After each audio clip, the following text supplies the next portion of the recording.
So I went to go see him, and he basically told me that I had cancer. He told me that I had cancer, and that I had to get in to have a surgery. And I So was just looking at him. if you get value out of this video, please like, subscribe, and hit that bell. Let's get on to the video. For a couple of months, I had noticed that my voice was changing, not significantly, but enough that I noticed. So my girlfriend, she kept telling me to go to the doctor, but it was COVID and it was impossible to get a doctor's appointment. You know, you didn't want to leave your house. Everybody was masked. It was just a whole ordeal to actually go to the doctor's office. So it just kept going on and on about my voice. Like I just kept losing my voice. It was very raspy, very hoarse-like. And she kept on it. And I just didn't think anything of it. And I just kept telling her, you know, Carol, it's because I quit smoking. It's fine. It's just everything's coming out. It's because I quit smoking in January, but I'm fine. Don't worry about it. I'm okay. And she asked me, do you have any pain? I said, no, I don't have any pain. But now that you mentioned it, it's like there's a little grain or something stuck in my throat. It doesn't hurt, but it just feels kind of weird. Is your friend in the medical field? No, she's not. Oh, she's not. Okay, so this was just random conversations. It was just random conversation with a very, very good friend. So she had noticed with my voice as well.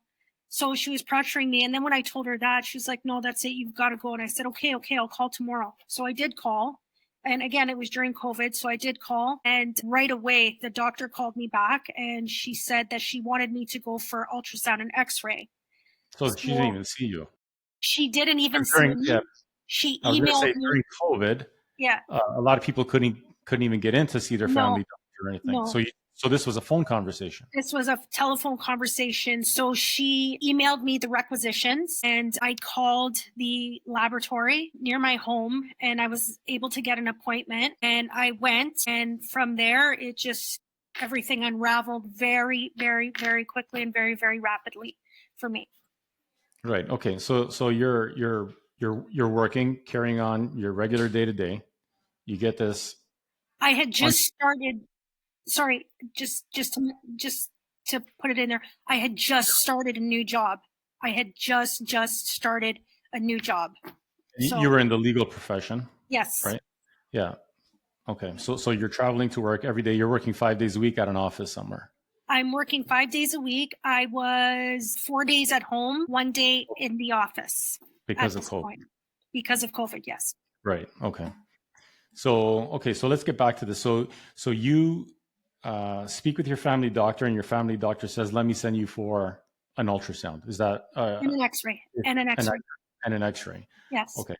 So your doctor gets that report. Mm-hmm. Right.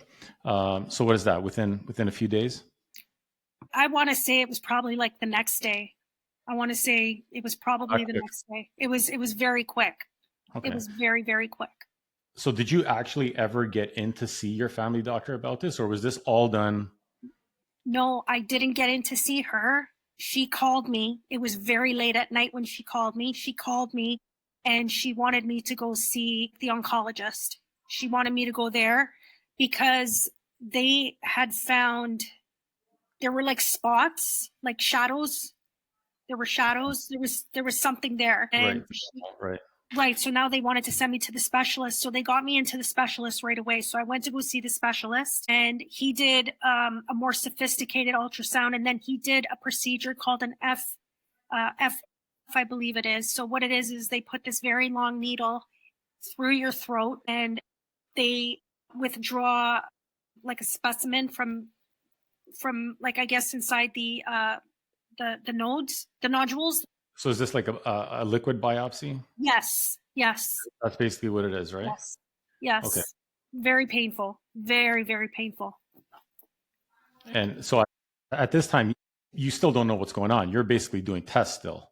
I'm still doing tests, yeah. Right. And I just kept thinking it's because I quit smoking. I just thought it was just because I quit smoking. Right. The timing kind of just made sense that you're making that connection, that it had something to do with that. Yeah. Okay. Yeah. So tell me this, before you actually got the results on that biopsy, what's going through your mind right now? Well, they kept sending me for all these doctor's appointments, so I was very concerned about this new job that I had just started. That's the only You don't want thing. to take time off, etc. Right? Yeah, that was the only thing that was really going through my head. But they were pretty good. I can't say that they weren't. They were pretty good about it. Yeah. So you're at this point, you're still dismissing this as anything serious. Oh yeah, yes I am. In your head, you still believe I just quit smoking, has something to do with that, Yeah, and that's basically what they're going to tell me at the end of all these tests. That's basically yes, yeah. right. So then after that, so then he called me back. The doctor called me, and he wanted me to go back to see him. So when he Person. wanted to physically see me, when he wanted to physically see me at the hospital, I think, I was starting to think, okay, maybe something's wrong. It's COVID. They don't want us anywhere. This is Okay. the oncologist, right? Yes. Yes. So I went to go see him, and he basically told me that I had cancer. He told me that I had cancer, and that I had to get in to have a surgery. And So- I'm just looking at him. Sorry.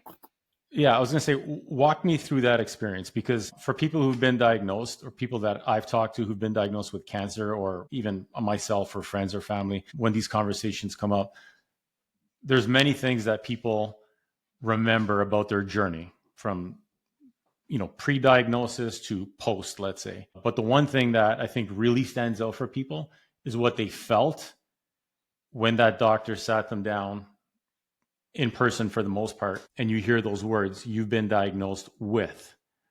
What did you feel? You're sitting there, you don't really know what to expect. You're kind of anticipating at this point, like you said, but you're sitting there and the doctor comes up to you and he says, Jennifer, you've been diagnosed with.